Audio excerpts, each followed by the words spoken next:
Hey, how we doing out there, guys? So, welcome back to another episode of the Bastion Black Performance Podcast.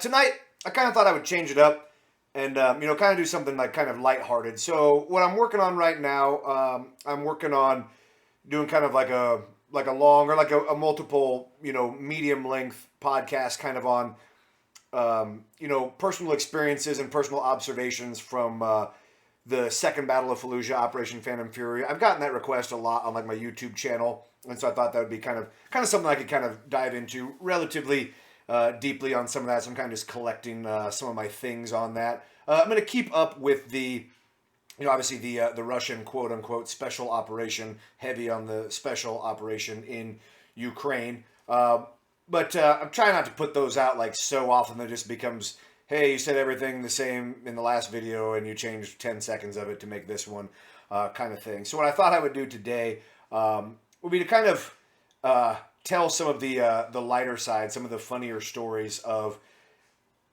things from deployment, things in like combat operations, just because you put a bunch of idiotic teenager and young 20-year-olds together, and then just given the nature of the types of places that we are and things we're doing, is you do get a lot of comical stories. So I thought this would be a good one, as well, for you guys in the comments to kind of tell your own, because we've all got probably similar, but kind of some different funny stories on that. So this will be a fairly short video, and I'm going to try to not use anybody's names in this one, just because some of it, I don't know, like without saying it out loud to myself yet, I don't know if any of it will sound like I'm being critical, or like I'm personally mocking any of my friends or former colleagues or anything like that. But I'll try to keep names out of it. And so I'm not gonna this isn't in any particular order or anything like that. These are kind of just funny ones as they sort of pop into my head here. So we'll kind of start with what I think is a really good one to start with. This one's from my second deployment. So my second deployment to Iraq was from September of 2005 till late April of 2006. And so it's with 3rd Battalion, 1st Marines again. So we replaced 3rd Battalion, 25th Marines in HIT. We were there for around a month, and then we got relieved in place by, I think it was an Army National Guard unit. If I remember right, I want to say they were from like Alabama or Arkansas or something like that. And our battalion was based out of the Haditha Dam. So then my company got pulled back up to the Haditha Dam. We were going to do I'm using air quotes here, the quote unquote, the assault on Haditha, because they basically said, like, the units that had been out there, they called the area the Triad, Haditha, Haklania, Barwana, and they'd had a ton of problems. That was like, kind of like headquarters area for Al-Zarqawi at the time, lots of foreign fighters and stuff like that. So they sent my unit out there basically to clean it up immediately after we got back from my first deployment, where we were, a major component of Phantom Fury and Fallujah there. So we get retracted back up, and we do this quote unquote Battle of Haditha, and there's basically nobody there, and nothing happens. It's just kind of a huge clusterfuck. And so we stayed in Haditha for a little bit, and then we kind of spread out. So we left one company in Haditha, my company, India Company. We replaced an entire battalion of the Army 82nd Airborne in Haklania, which is just south of there a little bit. And then across the river in Barwana, we sent our Lima Company over there. So this deployment, we were under a different regimental combat team as far as command and stuff goes, RCT2, and they're completely retarded. Every decision they made was the wrong decision about how we had to conduct operations. So they had changed some things to where now, even if you were a squad going to do say a raid or a hard hit, or like a hard search, whatever you wanted to call it, on a house, you were required to set up outer cordon, inner cordon, and have an entry team. So for guys who don't know, so the outer cordon is, it's your cordon around the building that keeps people that are out. The inner cordon is obviously inside of that, and it keeps people that are in. So i.e., the outer cordon keeps people that are not in the house from getting to the house or the thing that you're trying to raid. The inner cordon keeps people inside of the place that you're trying to raid. And then obviously the entry team, does the entry stuff. So my squad, so Marine Corps squad is supposed to have 13 guys, but I was down 2, if I remember right. I think we only had 11 total in my squad, and it was just, we just deployed well, I guess take it back. We lost one because my squad leader, kind of got demoted / transferred to be in the headquarters element, and then I got promoted to that position. So I think we were down one actual Marine in my fire team, and then we lost a squad leader when I got promoted, so we were down a couple guys. So if you kind of do the math on that, so we're supposed to be doing a inner cordon, outer cordon, and an entry team with like myself, and then a total of like 10 dudes in a in a whole squad. So it's like you basically have like 3 people keeping everyone out, 3 people keeping everyone in, or like 3 people entering. But that wasn't enough, so I tended to try to have my cordon be the bigger elements there, because you did deal a lot with people being around there. But it meant that I entered a lot of buildings either like just myself or like me and one other guy a lot of times. But so anyway, so we're out one night. And platoon sergeant's with us in this one. So we're up in this area called like Bani Dahir. It's like it's kind of like the north part of Haklania, like across this big wadi. And we had gone to, we had like a few like houses that were on the, I'm not going to call these raids, because it wasn't like we were kicking the door down and like killing everyone inside. But it was like, we're basically like, we're hitting the house hard, clearing it like we would clear any other structure, obviously. Because we were trying to look for a couple specific people and also like search the houses for, weapons and stuff like that. So this wasn't just like a knock and talk, like, hey, will you guys open the door? We were definitely booting the door down and clearing all the rooms and everything, but it also wasn't a boot the door, throw grenades into everything kind of deal. So anyways, so it's nighttime. I don't know, it wasn't super late. I don't know, it was like, 11 o'clock at night, something like that. Anyway, so got platoon sergeant attached to us. So we get to this house we're supposed to go into. And so guys who've been to Iraq know, like, a lot of Iraqi houses have, like, their cars parked in, like, a carport.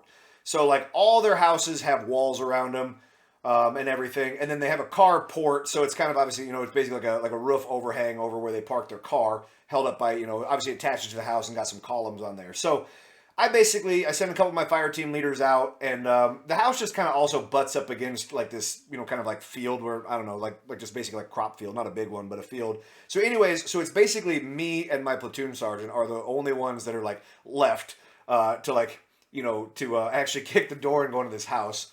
And so as we're like coming up towards the house, they've got a car parked under the carport. And I remember, because it was, the brand of the car was Sunny.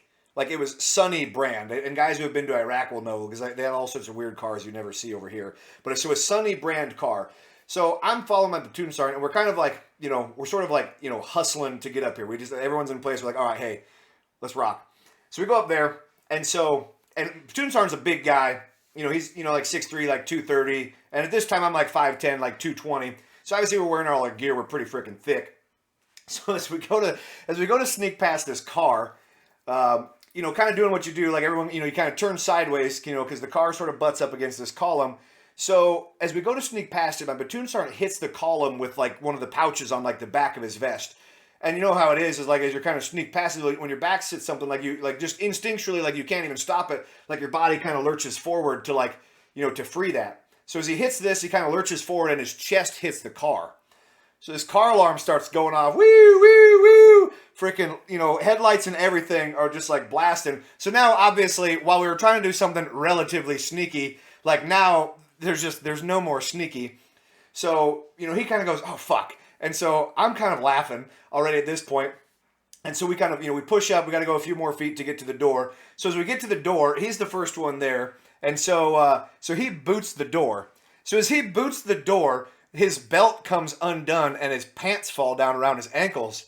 And so I just push him out of the way and I go in and basically like, essentially just clear the house by myself. By the time he gets in there, I'd already cleared the first floor and was up in the second floor, like, doing stuff or whatever. And my platoon sergeant was not the kind of guy that you could really like have a lot of like joking conversations with for the most part. But I'm only 19 or what? No, I was 20 at this time, and he's like 32 or whatever. So it's not like we're peers or anything.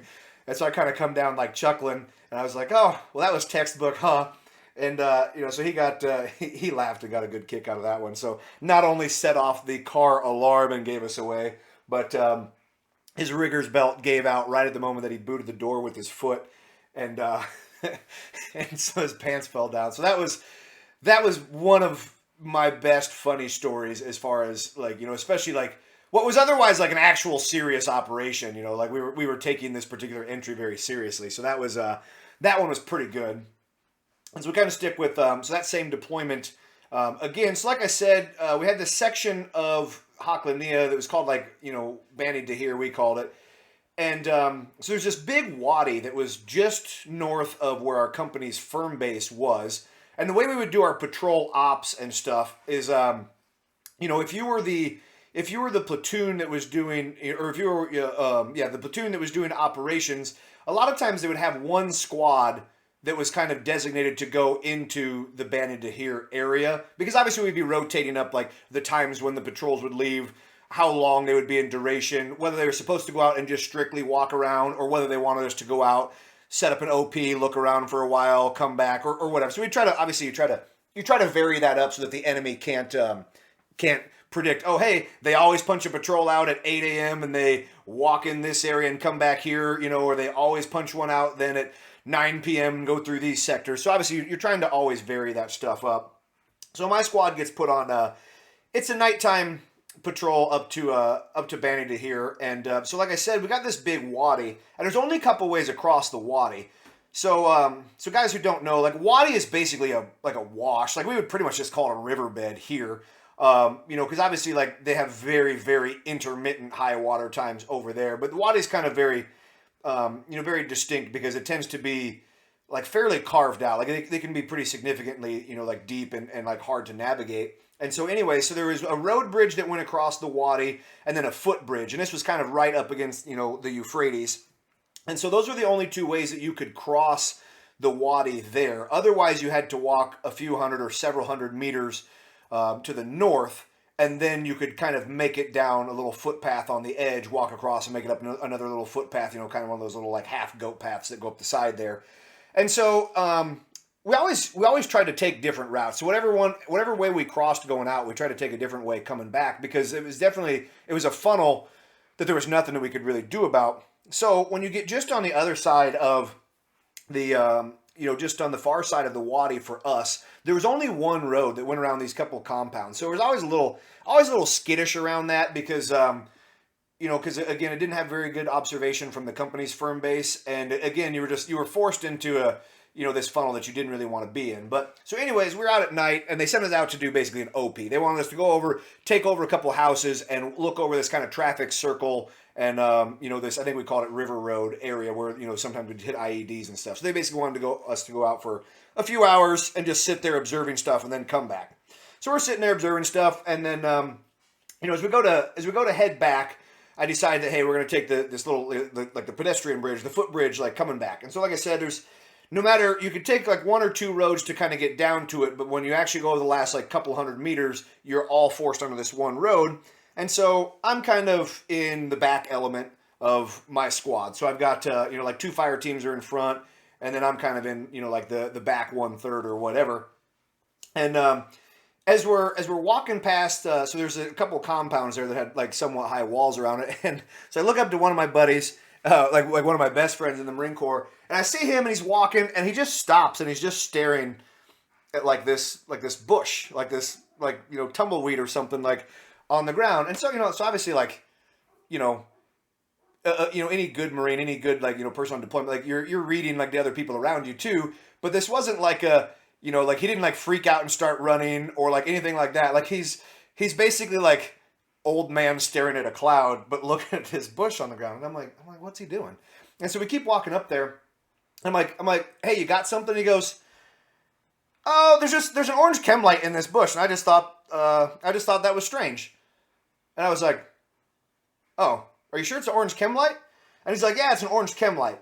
So this kind of pricked the hairs up on my neck, because one of the things, like I said, what we did is when you were a squad assigned to do the Bani Dahir patrols, you were the only one in that sector. And because it was one of the ways that we helped control, like having elements out there, so that you didn't have like sniper teams or a different squad out at different overlapping times that you weren't aware of, and that way you could also kind of read the terrain, because, hey, I'm the only squad that's been out here in the last day or two. So this kind of tripped the hairs on my neck, because I'm like, we're the only ones that have been up here, and we didn't come this route or have anyone over here to throw a chem light that would still be going, because obviously chem lights only work for a couple hours, or a few hours, whatever it is. So it's definitely like more time had elapsed than the last time we patrolled over in this area. So I was like, that's weird. So I get on the radio, so our company call sign was Raider. And I was like, Raider, this is 3-1. I was like, do we have any elements that, have been in sector such and such? Do we have, Alpha Male, which was sniper teams. Has Alpha Male been out here or anything? They're like, no, you're the only ones, in the last, 24 hours or whatever it is. And so I'm like, well, that's weird, 'cause, I mean, obviously, like, the Iraqis could have chem lights or whatever, too. But I'm just kind of, it's just one of those where, like, just made me think enough. And I'm like, interesting. So, like, I kind of, and I haven't walked up and, like, looked directly at it yet. So I walked right up there. And so my buddy's still staring into this freaking tumbleweed. And I look down. And the instant I get next to him and I look down and I go, oh, hey, that's an IED. And he's like, what? I was like, dude, you can see the mortar shells taped to it on the bottom. And he goes, oh, yeah. And so we just kind of split. So because it was kind of like right by the corner where this was, most of my squad had already gone past it. And so the rest of us hadn't. So I took us and we ran back where we had come from. I told the part of my squad that had already made it past, I said, hey, take this road that goes around, so take like a right and then a right, and then come back. And we're going to meet back over in this house by the traffic circle where we had done this OP, and we're going to call in EOD, so explosive ordnance disposal. So the guys basically come blow it up. So I kind of get everyone moving, and like, hey, we're going to go back there. And I took a yellow chem light out of my own pouch, and as I was kind of around the corner, I kind of leaned around the corner and tried to throw it over there, and it was a crappy throw, if I'm being totally honest. It wasn't very close. But anyway, so we get back in his house and call EOD, and everyone who's been deployed knows, like, EOD, either they're driving by at like that exact minute, and so they're right there, or you wait an ungodly amount of time. So anyway, so they finally show up, and I directed them, because I was like, hey, there's kind of this little cross street, and it's right by where, this road runs into the cross street, so I want you guys to come from the road that's like one block past that. Well, anyways, they didn't freaking listen to me. So they're basically driving right up on it. And so I had my IR laser, so my PEQ2, my IR laser out of my rifle, and I was kind of like, waving it around, like making a little circle on the ground, like where it was, like hoping the driver like sees it. And I'm on the radio, I'm like, whatever their call sign was, I don't remember. I was like, stop. And like nothing. So I kind of lit a couple rounds off in the air, and I was like, and finally, they're like 100 yards away or whatever. I'm like, hey, fucking stop. And then like, I'm kind of like looking over there, and like, they literally park right next to it. And I was like, oh, for crying out loud. And so, like, EOD guy opens up the door, and he, like, looks down, and he just picks it up, and he goes, oh, yeah, there it is. And I was like, God damn it. So, anyway, so we walk back over there to figure out what's going on. So, what it turns out, and this was common out in this section of Iraq, is what they would do is they would use a phone base station. So, for guys who remember when you used to have cordless phones at your house, is so you'd have so the base station would be what you would plug the cordless phone into to like charge it, but also like that's where you would leave it. And usually you plug it into the wall. But so what they would do out there is they would use a phone base station, then they would tape a motorcycle battery to it and then wire it to that so that it had a power source. And then they would tape their explosives to that. So then they could basically call the base station, and that's what they would use as their remote detonator. So basically what you have is, so like if you're looking at it like a tacos, you basically have phone base station, motorcycle battery taped underneath, and then they had 3 60mm mortar shells all taped to that. And so I get up there, and so the guy shows me it, and like one of the wires was detached from it, so it was basically, so it didn't work. So we go up there and examine it, and so what had happened was, the reason why nobody else had seen this orange chem light was because as my friend is walking past it, the guy calls it to set it off, but it doesn't go off. And that was why it was the orange face of the base station. So where it would show, whatever the time and whatever the date and, little things on there, it was orangish, like in color. So whoever was trying to set it off called the number to set it off, but because one of the wires came, unattached there or whatever, it didn't go off. And so otherwise it was like right in the middle of our squad. And so we would have definitely, we probably would have taken 1 KA for sure on that, but we probably would have definitely had some guys wounded off of that. But so because it was like non-functioning, like EOD just threw it in the back of their truck and took off, and I was like, all right, this is what an unbelievable clusterfuck that was. But dealing with IEDs, you definitely run into definitely run into a fair amount of stories like that. Because for as effective as they are, and they definitely are effective, there was like one, there's still a human component to it, because like, you know, the nature of something that's improvised explosive device means that obviously, you know, some dude in a garage or whatever is putting this together, so there's still that side of it. And sometimes you just get dumb luck. I mean, I have the same thing happen to like my speakers on my radio, which is, you know, you attach the speaker wire and you twist them together or whatever, and then at some point it just like you're moving it like and it pulls apart, and that's basically what happened with this, and that's why like it didn't it didn't go off on us. So I thought like that one was really funny, especially because, you know, it's kind of one of those where like a couple people knew there was something wrong, but like it hadn't fully clicked with them, yet. And so, then it kind of did. We're like, oh, okay, this might be something that we we actually want to worry about a little bit, with that.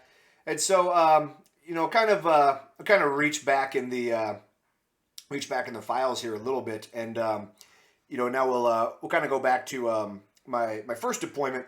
And so this will probably be the last funny one that I tell for now, just so I don't ramble on for too long. But so obviously my first deployment, which was from June of 2004 until like early February of 2005 or very late January, I guess. Depends on what your definition is. Like, is it when you leave the firm base, or is it when you like physically actually fly out of Iraq as your last day? Because for us, it was like the very end of January is when we kind of started pulling back to battalion, and then we went to Taqadum, and then we flew from Taqadum to Kuwait, and then Kuwait we flew to like Ireland and Bangor, Maine, and then back to California and all that shit. But so anyways, so obviously November of 2004, the start of Operation Phantom Fury, so the large scale assault on Fallujah there, and so my unit, 3rd Battalion, 1st Marines, we were obviously a primary component of that. And so even within that, there's kind of a lot of phases of it. So like the first couple of days were basically just like pure unadulterated mayhem. We were moving all over the place, clearing lots of buildings, but we were constantly shifting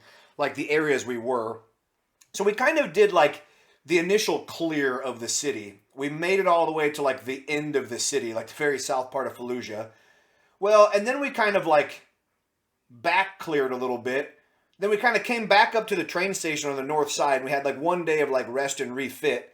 Because by this point, like my platoon, I think we were like 1 or 2 people short of being at full. So I think instead of 43-man complement, I think we were like 41. And by the time we actually left that deployment, I think we had 16 or 18 people still in country between like the wounded and the KIA we had. So we got tore up pretty good casualty wise. So we pull back for one day to the train station, rest and refit. And then we basically go back in the southern part of Fallujah again. And then we basically did a whole bunch of re-clears, but we would do like smaller zone re-clears. So we would kind of have these sectors where, like the intel and all that stuff was like, hey, there's still fighters in this area.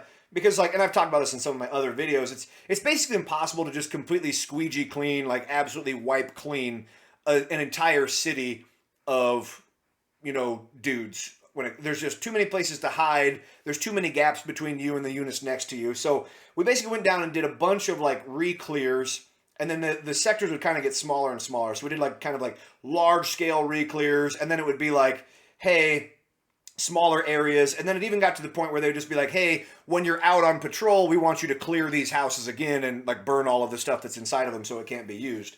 So anyway, so we're out on one of these re-clears one day, and again, so my platoon is basically down to, we have 2 like we don't even like try to have 3 squads anymore. We basically have 2 squads of like, I don't know.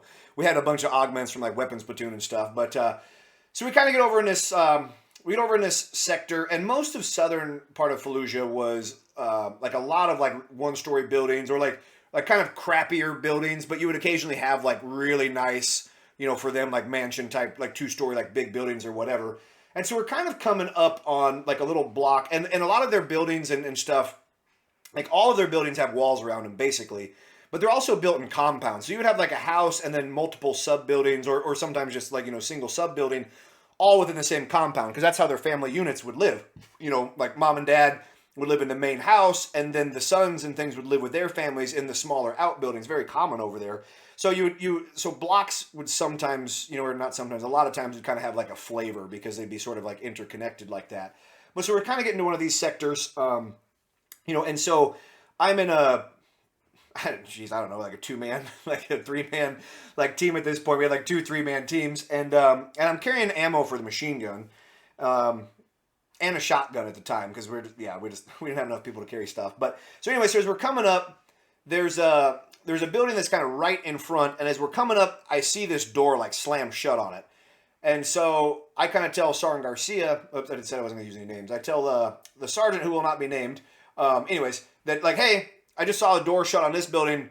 We're gonna go clear this one. He's like, okay, we're gonna go clear the one that's next to it. And the one that was next to the building I was going into was a very big building. So anyways, so I go into the building that's on the left here, with another guy or another 2 guys at the time, and go in there, clear it. There's nothing, nobody or whatever. It's probably just the wind, pretty common stuff or whatever.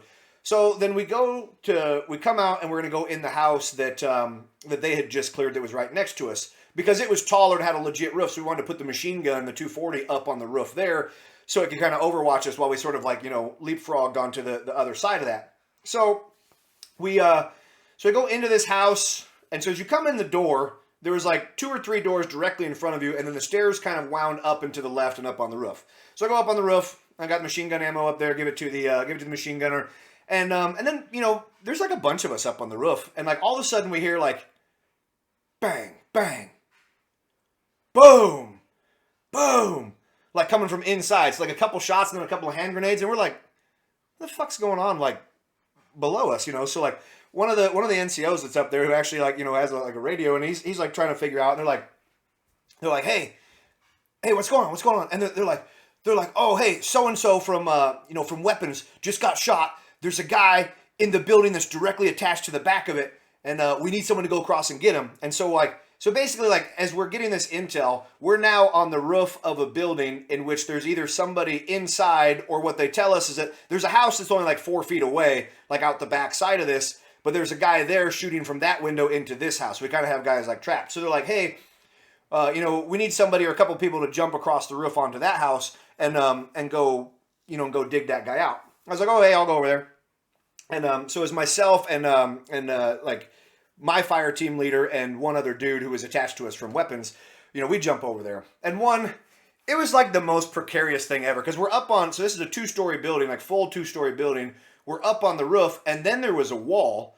And so we had to climb up on top of the wall that's on top of the roof that's on a 2-story building, and then jump a few feet across onto the roof of this other building and the building that's back there isn't like a full 2 stories. Like it's like 1 story, and then guys who have been to Iraq know that like a lot of times they just have a stairway or whatever that goes up onto their roof, but the stairway itself is enclosed. And so we kind of have to like jump across, and so just jumping across that I was scared. I'm like 30 feet off the ground right now, and wearing 80 pounds of stuff. Like if I fall, like I'm breaking 1,000 pieces. And so anyways, so I'm the first one. I jump across, and I had someone throw me my weapon because couldn't really jump with all the stuff. So I jump across, somebody throws me a rifle, somebody throws me my shotgun, wait for the other 2 guys to come, and then I'm basically the first guy. So we kind of landed on the carport, and so I kind of have to like wind around to the other, we have to make a right and then a right, and then there's like a door that comes down the stairs. And so one thing to note as well is like in Fallujah, they had knocked the power out before we went in there. So the whole city has no power, and a lot of the houses and buildings and things had dirt floors. It was really common, and so it's starting to get like later in the afternoon, so it's kind of like that time of day. So anyway, so I come around to where this covered part of the stairs is coming out to the roof, and so I've got a shotgun, and as I come in the door that goes down the stairs, it was like, man, I don't know. It's like one of the, like sometimes you just get like your blood stolen away. And that was one of those times because I looked in there, and again, so it's kind of starting to be late afternoon. So it's really, it's not very light in there because obviously there's no power on whatsoever. So the sun's only barely able to make it in there. It kind of had this like low hanging dust because it was a dirt floor. And so then as I start to come down the stairs, I'm looking, and directly in front of the bottom of the stairs is a door. And then there is 3 doors that are on the left side. So as you come down the stairs, you have like door, like directly left, and then one that's like right in front of it. There's only 3 of us, and they don't know which room the guy is in here. So I'm like, oh man. So like, I kind of come down, and I sort of just like freeze, and I was like, ooh, I do not want to go down there. And so the guy behind me, who was my fire team leader at the time, he's like, Grace, what's up? And I was like, dude, there was like 6 doors down there. Because there was the ones that were on the left of the stairs. There was one kind of right in front of the stairs. And then if you kind of looked at like your 1 or 2 o'clock was a door and like a hallway that very clearly went to like the kitchen. Because the guys who have been to Iraq and stuff know their houses are all kind of similar, so they're kind of predictable. So there was a door that we definitely knew went towards like the kitchen area. But then on the right side, there was another door that went in a different room. And then like all Iraqi houses, like you can go under the stairs, there's space. And then there was a door that was going back the other way, and I could kind of see light creeping in there. So there's like, I don't know, there's like 5, 6, 7 doors or whatever, however you want to kind of count it. And so I was like, dude, there's 3 of us. There's like 6 doors. I do not want to like rush down there. He's like, well, what do you want to do? I was like, dude, let's throw some grenades down there first. I'm like, that's a good idea. Everyone likes grenades. And so it was funny because like, I don't know why, but like I was the only one with grenades. He's like, I don't have any grenades. And I was like, dude, I have 15 grenades, which was true. I kept a saw pouch on the right side of my vest that I just put random stuff in, and I would just fill that thing with grenades. And then I would take the 5.56 bandoliers, where like the 10-round, stripper clips come in, and then I would put grenades in all those pouches, and I would sling those, as well. And so I've got just a ton of grenades. And I was like, dude, I got grenades for everybody. And so I give him a grenade, I give the other guy a grenade, I take a grenade, and then we basically do the like, hey, I'm going to throw it at the close door, you throw it at the middle door, he's going to throw it at the far door on the left, and then once they go off, I'll be the first one down the stairs, and we'll all just run in a door and like clear a room. We're like, okay, this is a good plan. So anyway, we all kind of look at each other, pull the pin, and then as we're kind of, as we pull the pin, everyone like kind of looks at each other, so let the spoon go, and then like throw them down there. And so like I said, I had the closest room, right at the bottom of the stairs, and so we kind of did the collective everyone look. So my fire team leader goes, I got mine in the room. The other guy goes, mine went in the room. And mine, I knew for a fact it did not go in the room. It hit the door jamb, and then it bounced out and was sitting like right on the outside. And I was like, and he's like, did yours go in? And I was like, what's in? What's the definition of in the door? Boom! They all go off at the same time. And so I go tear-assing down the stairs. And it hadn't occurred to me that with the dirt floor, and you set off, especially like a grenade, but let alone 3 grenades, and that thing was just covered in like a cloud of dust. Couldn't see anything. So I go running down the stairs in the first room, and I get in there, and obviously I can't see anything. And so I'm expecting there to be a guy there who was shooting like through the window and got in a little firefight with our dudes on the other side. I couldn't see anything. So I basically just I kept walking around. I just kept poking like everything I could with the shotgun, like hoping that I would like hit something that would go, ugh, and like make a sound. So anyways, in there, don't see any of that. Come back out. The other guys come back out. One guy, kind of breaks into the room that was like right in front of the stairs. And right as I turn back to my right, the door that was to the right of the stairs slams shut. And so I look at my fire team leader and I kind of point at that room. Bam, bam, bam, bam, bam.